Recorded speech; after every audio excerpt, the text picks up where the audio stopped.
Assalomu alaykum, Ozodbek. Yaxshimisiz? Assalomu alaykum. Sizga bir nechta savollarim bor edi. Bering savollaringizni. Xo'p, Germaniyadasiz. Siz hozir Germaniyaga qanday kelgansiz? Germaniyaga migratsiya agentligi orqali Ausbildung dasturi qilib kelganman. Yo'nalishim restoran fach yo'nalishi.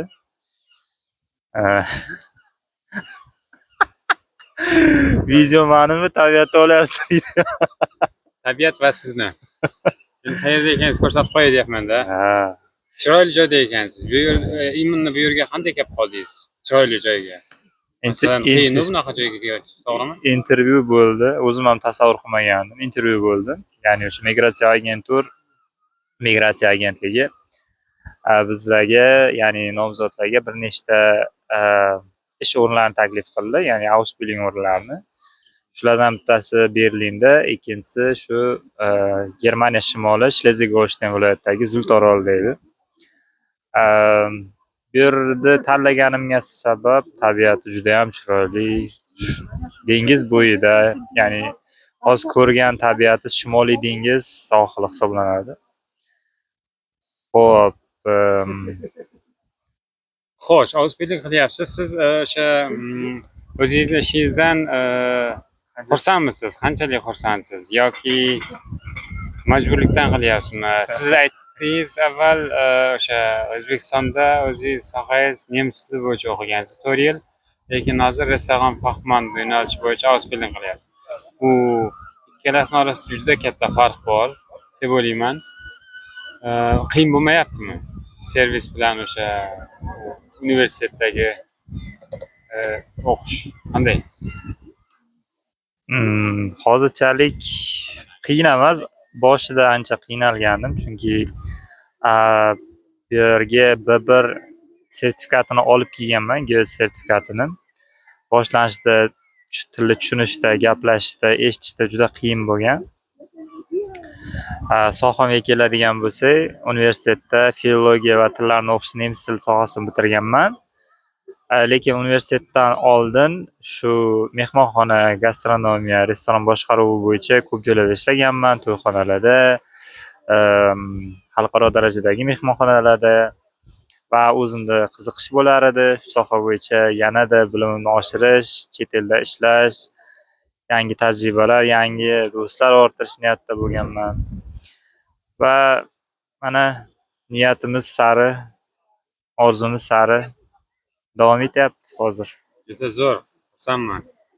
Hammasi o'xshaganiga, siz Germaniyada ekaningiz, o'zingiz maqsadingizga bir qadam bo'lsa ham yaqinlashibsiz, rostini aytganda. Xo'p. Baxtlimisiz? Savol juda o'zini aktuelligini yo'qotyapti-da o'zi. Baxtsizman deya olmayman. Shunisi muhim. Chunki shunday joyda ishlayapman. Shunaqa chiroyli joyda. O'zimni olishga haqqim yo'q, chunki bu yerga kelishdan oldin qancha niyatlar qilganman, qancha orzular qilganman. Xudodan bir so'raganman, shu qiyinchilik bo'lsa ham, qiynalib bo'lsa ham yengib o'z o'rnimni topaman deganman. Shuning uchun baxtsizman deya olmayman. Zo'r. Juda xursandman eshitib. Zo'r gaplar aytdingiz. Xo'p. Yashash qanday bo'lyapti? Siz o'zingiz kvartira qidirishingiz kerakmi yoki ish beruvchi beradi? Qanday?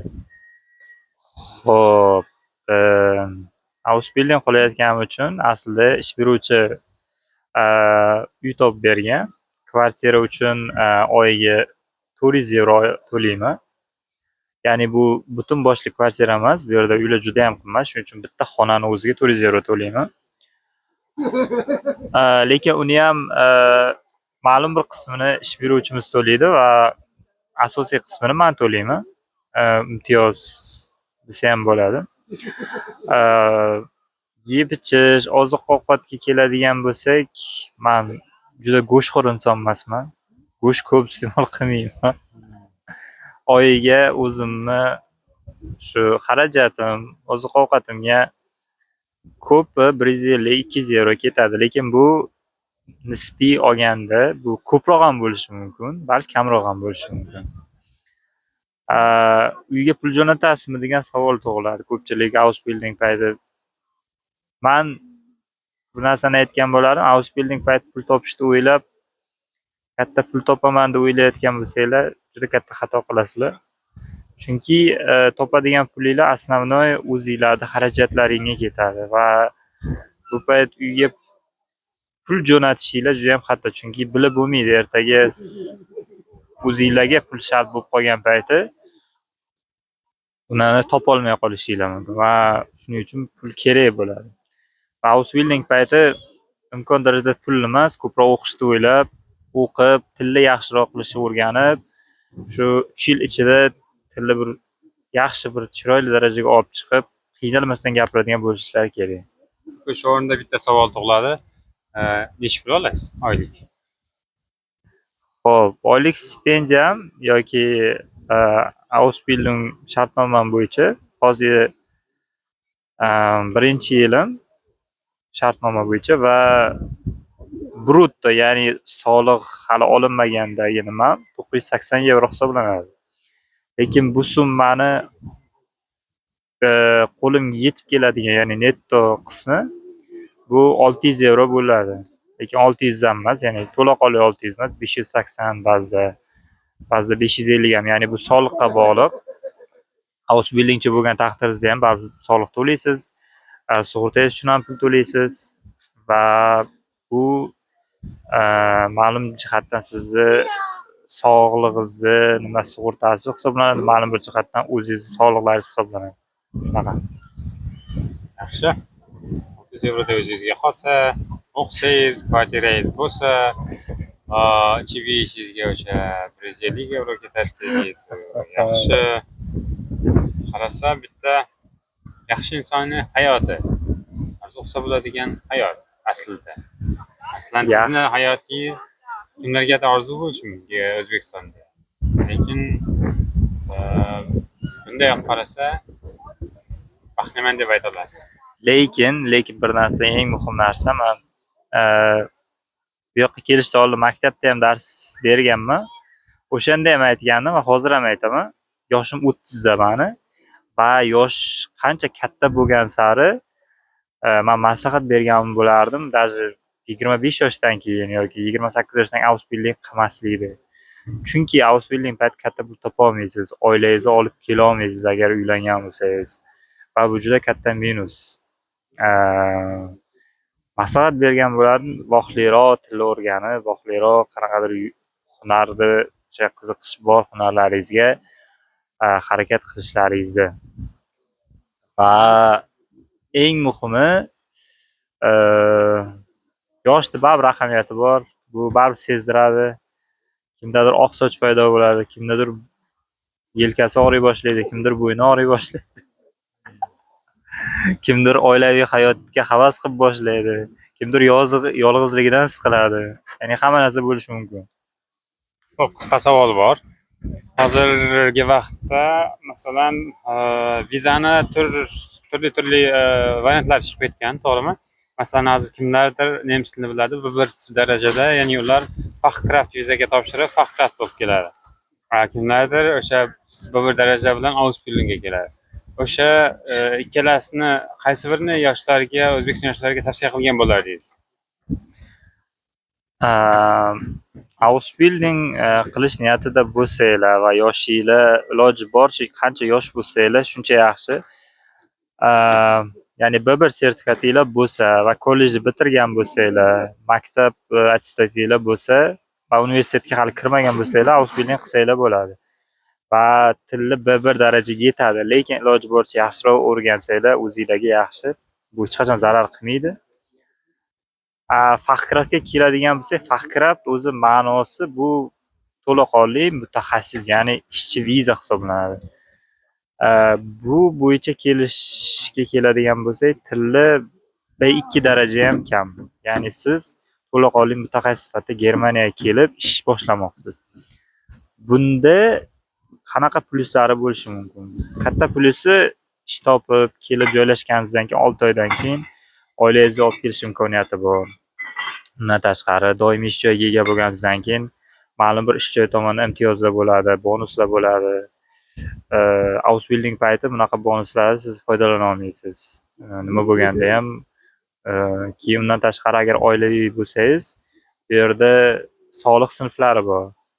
Ya'ni qancha darajada oilali inson bo'lsa, ya'ni oilasi, farzandi bor odam shuncha imtiyozlari bor. Lekin shunda ham baribir katta soliq to'lanadi, xohlagan, xohlamagan taqdirda ham. Shunday ekan, yoshi kattaroq, universitet diplomi bor, sertifikati yuqoriroq bor odam tinchgina Fachkraftga to'g'ri juda uzoq muddat ketadi vizani chiqishiga, lekin Fachkraft qilgani yaxshi. Sabr qilib, ozgina kutib, ishonchli joylar bilan ishlab, har xil xususiy bandlik agentliklari bilan emas, chunki juda ko'p xususiy bandlik agentliklari xayolga sig'maydigan juda katta summalar taklif qilishadi. Bu summalar aslida xafa bo'lmasanglar ham, xafa bo'lsanglar ham aytaman, bu summani deyarli yarmi ham qo'llaringizga tegmasligi mumkin. Va xarajatlaringiz undan ko'proq ham bo'lishi mumkin. Shunaqa. Rahmat kattakon, juda yaxshi tushuntirib o'tdingiz. Rostdan ham men ham qo'shimcha aytib o'taman. Firmaga pul to'lash degan joyiga, chunki men o'zim kelganman, firmasiz nemis bilan tanishganman. U nemis Eng muhimi, men ham o'zim kelganman. Men ham ortiqcha to'lov to'lamaganman. Ya'ni migratsion agentlikka faqat davlat boji to'lanadi. Ya'ni 630 ming so'm to'laganman. Hech kimga ortiqcha pul to'lamaganman. Ya'ni o'rtadagi vositachilik Germaniya, ya'ni konsalting agensiya ham mendan hech qanaqa pul olmagan. Ya'ni shunaqa shartnoma bo'lganki, migratsiya bilan nomzoddan emas, ya'ni ishchi topib bergan uchun ish beruvchidan pul olinadi. Va shunga juda ham ahamiyat beringlar. Ya'ni boshida migratsiya agentligi sizlardan pul berilmaydi deyaptimi? Pul berilmaydi. Ya'ni bu yoqqa kelgandan keyin sizlardan qanaqadir pul so'rash yoki nima bo'ladigan bo'lsa, bu juda ham katta firibgarlik hisoblanadi. shunday, o'sha to'g'ri. Nemisni o'rganing, nemisni o'zi bilan gaplashing, o'zingizga ishonch bilan keyin Germaniyaga qarab yo'l olsangiz bo'ladi. Juda zo'r, yaxshi suhbat bo'ldi. Lekin hozir bizda choy yetishmayapti. Bu yerda sovuq havo, quyosh chiqqani bilan o'shaning uchun suhbatimizni yakunlaymiz. Tabiatdan bahra oling. Sog' bo'linglar. Videoni yuklaydilar degan umiddaman. YouTube'ga qo'yib yuboraman. Yo'q, hazil emas.